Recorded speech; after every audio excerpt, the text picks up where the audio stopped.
it's pretty funny to have, a baby that's over a year old, that if they fall on their back, they cannot get up. And I looked it up, and I've seen other parents say the same thing, that they have a kid who is like pulling themselves up and cruising and everything. But if they fall, if they get on their back, like that's it. They'll just being on their back. Oh, that happened the other night. Oh God, they accidentally rolled over at night while they were sleeping, and they just started screaming. And so, went in to help them, but nope. So we were up for like over 2 hours with them until they finally went back to sleep. So it's funny, but it's kind of not funny. I really hope they're able to figure out how to get up pretty soon, because that sucked. Okay, so where to even start with Swayze, the Unnatural Vegan? First off, for those who aren't familiar with her, she calls her babies, she has two. She has a toddler and then this 1-year-old, which I'm assuming is about 13, maybe 14 months old. She calls them they when she's speaking about them individually. So I will not be doing that. I will not be participating in this bizarre behavior that makes absolutely no sense, because if it's for privacy reasons, that makes no sense. It just doesn't. Knowing the sex of someone's child does not give up any sort of privacy. And so I can only assume it's for her SJW sort of mindset. And, maybe she's thinking they will grow up and want to decide on another sex. I don't know. But I'm going to call the baby he, and then if I need to refer to the toddler, I will call her she. And that's just a guess. I've had people come at me, and my other video I did talking about her kid, and yeah, people get really mad that I'm assuming a sex here. Well, there's not really much else I can do, okay? Because I'm not calling an individual baby they and them. Okay, so moving on. If you were wondering what she was talking about, she's talking about her 1-year-old. When he rolls over on his back, he cannot get up, and he screams. He sounds like, from the way she's describing it, that he becomes terrified. And as you saw, the way she sort of forces a sort of laugh, it's not really a laugh. It's like she's forcing emotion. And I don't want to be rude, I actually like her in a lot of ways. I like that she acknowledges a lot of the difficulties with veganism, and she actually does try very hard to cover all her bases, because she knows there's a lot of ways to mess up, you know what I'm saying? So I like that about her. I guess what bothers me the most about her is how out of touch with her intuition and her, motherly instinct she is. This birth story, I was trying to find out exactly how old the baby was, but I noticed another thing here. Because you see, our modern system and the way she went in and she just got everything they wanted to throw at her, from giving her antibiotics because she tested positive for some sort of strep test they give now. And she got the epidural, the Pitocin, and just everything. And she's sort of like, bring it on, and didn't care who her doctor was. She even says that. And yeah, it's this, and I'm not even like trying to shame her, because I did the same thing with my first and my second child, although I think I was more so waking up then. But what these women don't realize, it's the system that that separates you from everything, all the way. And then, you're told to go and lay the baby on their backs in another room. Don't ever let them sleep in the bed with you. And then she immediately pulled out the breast pump, and she said she breastfed for a little bit, but I don't really think she did. She didn't for her first either.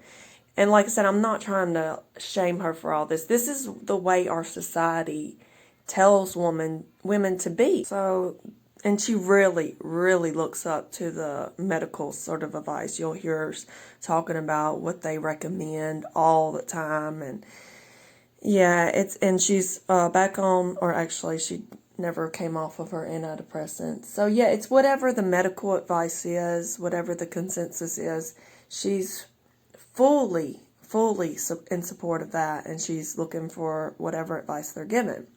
So it's really bizarre that she's even vegan, but yeah, it's the most typical normie sort of woman in this modern day of age, basically, what she is. And like I said, it separates us from our natural motherly instinct. And so it sort of just puts all that to sleep. You've already made so many compromises, and you're out of touch. I mean, there's no other way to describe it, and there's no other way to really understand what it is I'm talking about, I don't think, unless you've given birth naturally. And like I said, that's not to shame anybody. Like, until I gave birth naturally with my third child, like I said, my first two were done exactly this way. It's not like you can really blame these women. They don't know anything else. We're taught to skip over the birthing section in our baby books and leave it all in the hands of these doctors, these professionals that we put so much, respect and trust into. But yeah, when I had my baby at home, my last one, it's all like builds up to that moment, and you're not crying the same way. None of it is the same unless you've done it and felt every bit of it. And then the hormones and the emotions flood in afterwards, and there is nothing you're not willing to do. You're not willing to fight. And if you're having difficulty breastfeeding, you're definitely going to do everything you can to breastfeed. Screw the guidelines. The baby is sleeping in the bed. You know what I mean? So it's like you are more connected with these decisions that you're making. When you go in and the doctor has a row of shots, you maybe will think a little deeper instead of just being like so disconnected and handing your baby right over to the darkness. Anyway, I'm not going to talk all day about this. I just wanted to discuss a few things to set this scene up. So if tiny baby, is pulling up and not quite cruising yet, but is going to start cruising soon. Same with toddler. Toddler wasn't walking until about 14 and a half months. And it was crazy because they went from not walking to like, oh, I'm walking now. Oh, I'm like running now. It was pretty funny. But yeah, so tiny babies, same kind of thing, crawling like crazy, pulling up, all of that. But if they fall on their back, they just lay there and cry. They can't get up. They literally fall and cannot get up. And it's not like they can't roll over. They can roll over when we would put them, on their back, right? Like you're supposed to when they're little, and then to sleep in their crib. And then they started rolling over on their own. And so for a while, we'd still put them on their back. They would roll over, and then eventually. So 14 months is a little late to be walking. And the problem here is, if it was an omnivore baby and you're doing everything else and everything else is fine, you don't really have anything to pinpoint as being the possible cause for this, right? Now, her situation is different, but what Swayze will do is bring her babies to the doctor, and as long as the pediatrician says, oh, the muscle development looks fine, and, here's the guidelines, and they're still, they still got like a month before it's worrisome, she's not going to worry then. She's going to like, oh, it's in the range of normal. Swayze is sort of like, I think because she was like fruitarian and she went all in vegan at the beginning, like crazy vegan, like hippie vegan. I think once she realized that was wrong, she just assumed anything natural minded is wrong. And she's like as far distanced from that sort of thinking as she can be. So I think that's a lot of her issue. And like I said, she's just so disconnected. She's so disconnected. And then her baby, her youngest one that she's talking about in this video, he's pulling up, but he's not cruising. Now, cruising happens, it starts happening around 8 or so months. Like, as soon as they start pulling themselves up, they're trying to make it around the furniture and things like that. And this is what they'll do before they start walking. And my babies walked anywhere from like 10 months to 12, 13. And so, yeah, if they're not even trying to cruise and they're older than a year old, I would think of that as a problem. I would be a little bit worried. I would be worried about this. But of course she isn't. Tiny baby still does not have any teeth, just like toddler. They're pretty late getting their teeth in. What is it, like 6 months for the average baby is already getting their 2 little bottom teeth? Mine don't get theirs until, should be pretty soon now that they'll start popping up. So yeah, it makes it a little bit difficult in terms of solids, right? Actually eating food, anything other than liquid or a little mashed up, baby food or whatever, which wasn't a problem for toddler because toddler did not like eating anything other than liquid and like pureed foods. So that was fine. And like little puffy things that kind of melt in your mouth, right? But they didn't really have any use for teeth for like a long time because they didn't want anything like that. Tiny baby is like a normal baby that actually wants to eat. So I'm going to be doing a lot of comparison to my son just because they're around the same age and I could kind of eyeball what's typical, what isn't, and compared to other kids, around this age. My son has like 8 to 10 teeth now. He definitely had like his top ones and bottom ones by 1 year old. So I don't know, some kids get them in later. So I don't know how normal that is. My kids all got their teeth before 1 year, at least the front few ones so they could chew. I would say her situation is probably nutrient deficiency because our bodies are really smart. I would say that he's not cruising around on his, he doesn't want to put a lot of weight on his bones and maybe his muscle strength. I don't know. I think he gets a lot of protein, because that's one thing she really focuses on. But I would say his little body is not prepared to grow teeth, to put a ton of weight on his bones and things like this. Now, if you can take a look at this old video I did, I was heavily criticized for basically, she said her toddler would throw up if he felt certain textures in his mouth, if he ate certain things, very, very picky. And I suggested possibly there could be a sensory disorder, an issue with sensory processing. And my middle son had this issue, so that's why I thought of it. The dislike is higher than the like ratio, so I thought that was sort of funny. But anyway, yeah, it makes sense to me. I mean, obviously, you can't assume these things based off of one little explanation that she gives.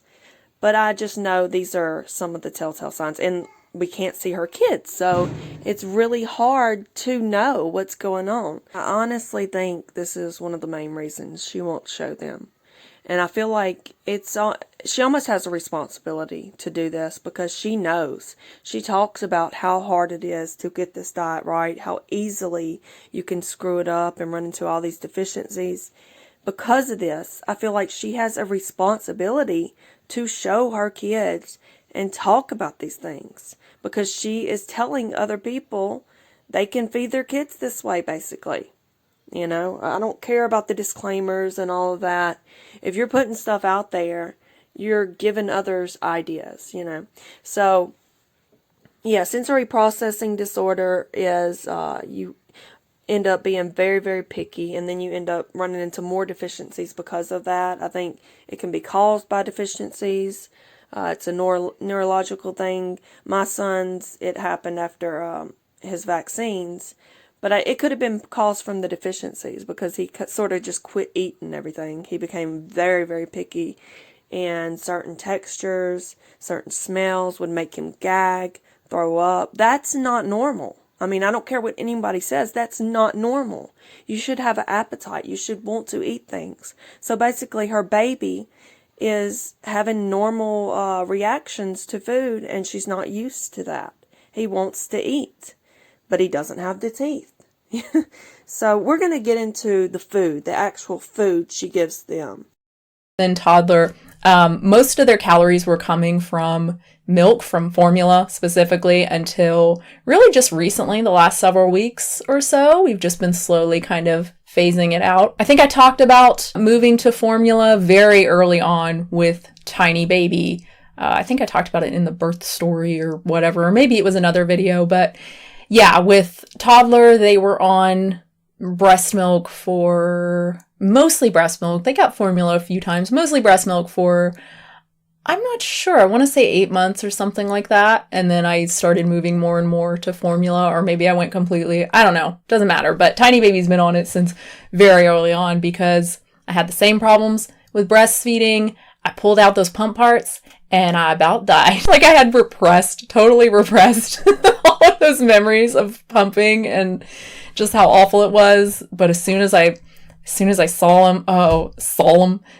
So in her birth story, she talked about how it was just so, it was like somebody was scratching a cut. That's how it felt on her nipples, and she just could not do it. Oh my goodness. The emphasis that she puts on, like with the IV, and like, oh, she was just so worried it was going to burn. The penicillin was going to burn going in her veins, and the emphasis she puts on these tiny details.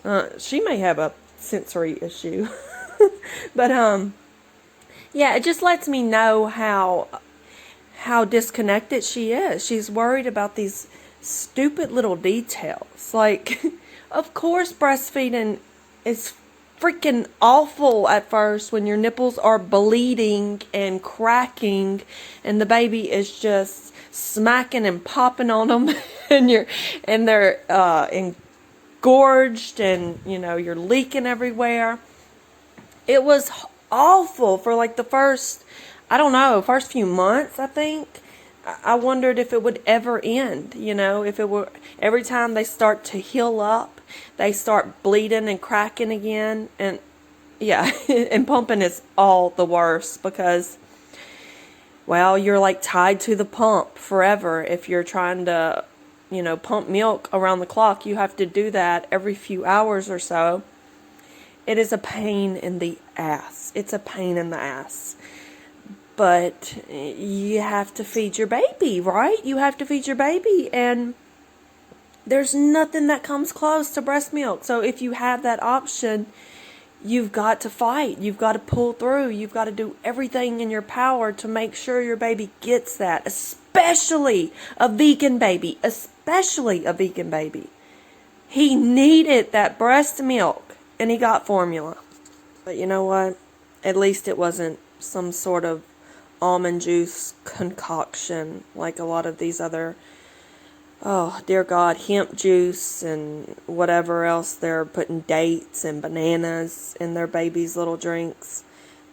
Yeah, at least she's actually given the baby formula, a formulation of calories and nutrients. So I'm just going to talk through this and show just about basically everything she gives because it'll take forever otherwise.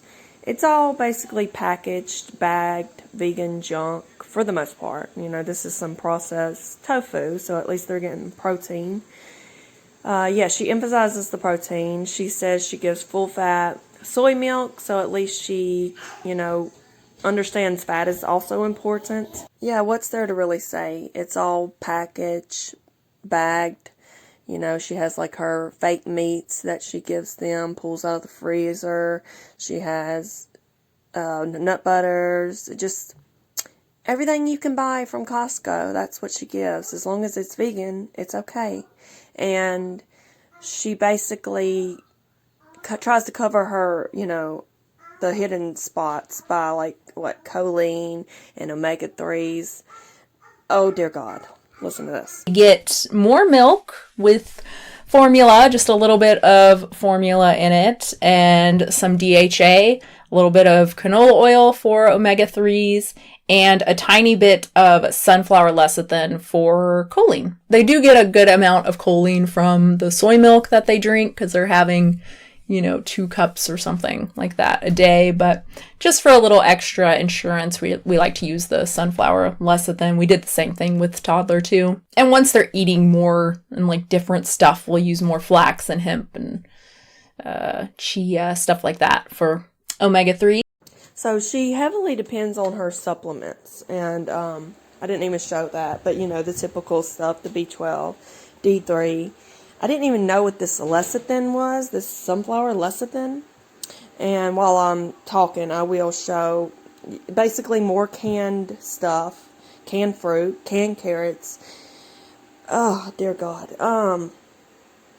Yeah, this sunflower lecithin, this is for choline. And why not just give eggs? I don't understand this. I don't understand her logic. She talks about how she doesn't have a problem with backyard hens. So why not just give them eggs? Why do they have to be vegan? This doesn't make any sense. And the eggs would cover the omega-3s too. It makes no sense. She's pouring oxidized canola oil in these babies' drinks. Like, what is wrong with you, woman? Oh, God. Do you know how processed canola oil is? Well, she is the unnatural vegan, so I guess it doesn't really matter to her.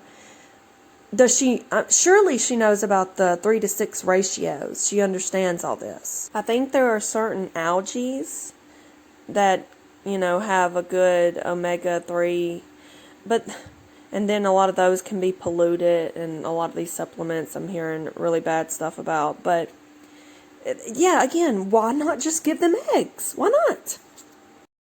Organizations have revised their views on giving kids peanut butter. You actually nut butter. I don't know what it is, but it is so foul smelling to me, so I don't even go near that stuff. And then just some other things that they're eating in terms of like greens and more vegetable-y things. Canned green beans, they like those as well. Again, with like a sauce on it, like the tofu. They also really like cauliflower, just boiled with a little bit of salt. So we need to get some more of that, actually. She criticized Fit Shorty Eats, and I've asked her multiple times to talk about AGA in America and her children. But she really has no room. She has no room because what is she doing so different? What, she's given some bagged vegetables and canned vegetables. She's given tofu to them, peanut butter. It's mind-blowing. Like, it doesn't make any sense with her rationality. She should be feeding them eggs and milk at least. And you don't have to go to the grocery store and buy milk. Where we get our cow milk from, the baby that milk was originally for lives right with the mother. They have to separate her sometimes because she'll still go and try to nurse. But she's pregnant with her own calf right now. I don't know what it is with these sort of vegans, these normie ones. But they act like if everyone can't eat a certain way, like, oh, well, we can't feed the whole world with this raw milk. Even if you can do it without hurting an animal, we can't feed the whole world that way, so I'm not going to eat that way. That doesn't make any damn sense. Just go feed your kid the best way you can. And I've got a close-up on this baby's hand because I remember when my baby was born looking this up, this splotchy sort of skin, and I was worried about what this meant. And it's basically just a very immature blood circulatory system. So yeah, maybe it means nothing. Maybe it means this baby is just barely hanging on, barely hanging in there. Can't even cruise around, and he's over a year now because you will not give him proper nutrition. You will only give him supplemental, fortified, packaged crap. Congratulations. You are as unnatural as they come. Unless you're going to get some backyard chickens and go get some cow milk or goat milk where no animal is harmed, you really shouldn't be talking about anybody else's kids, especially the breastfed ones. So, a lot of vegans want animal products. Like, that's the food you want. It's a religion at this point. It's a really weird, really sad religion.